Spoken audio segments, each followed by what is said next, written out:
And how to get out of a night of naughtiness. What excuse do you use? We meet two women who claim to have the ultimate get-out guide. See you in a couple of minutes. Now, in a recent GMTV survey, almost 80% of you said that you'd prefer a good night's sleep instead of sex. In just a moment, I'll be meeting two women who claim to have the ultimate guide to excusing yourself from the bedroom activities if you so wish. First, though, here's what some of you suggest.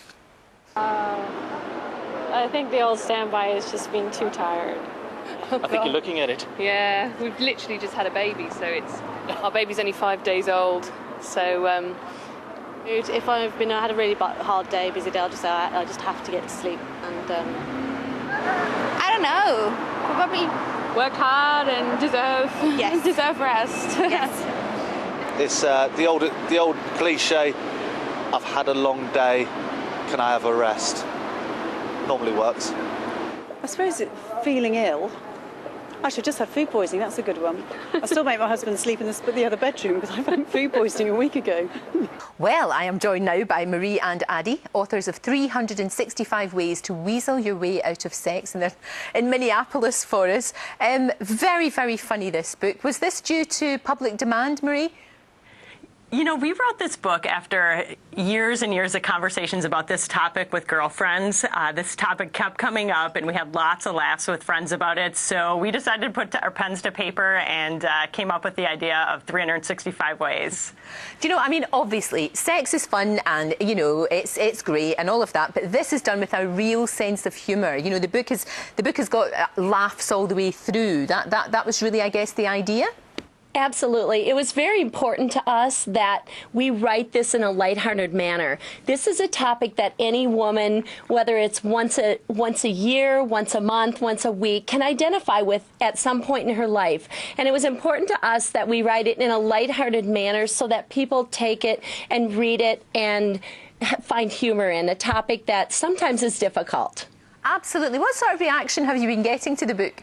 We've had an overwhelmingly positive reaction. Book sales have been great, and we have gotten a lot of women that have emailed us or gone on our blog and told us that they took this book with them on a girlfriend weekend and laughed nonstop about it, that it's brought levity to their relationship with their significant other, and that they've just had a lot of fun with the topic. Have you had any reaction from men? What do men think about it? Men's reaction has really surprised us because we have quite a few men who've bought our book. Men's reaction tends to be, my wife could have been a contributor to this book, or men will buy the book for their wives because they know that their wives would be able to relate to the book and find humor in the book. Right. So men's reaction has been very positive. Oh, that's good. They've not thought, how terrible of you to do this to us. I tell you what, I loved number 129.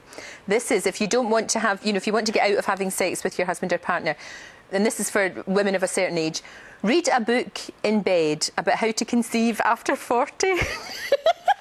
That would frighten them. Absolutely. That would frighten them. What are the most... Yeah, exactly. What are the most commonly used excuses to actually get out of sex? What are the most common ones that women use?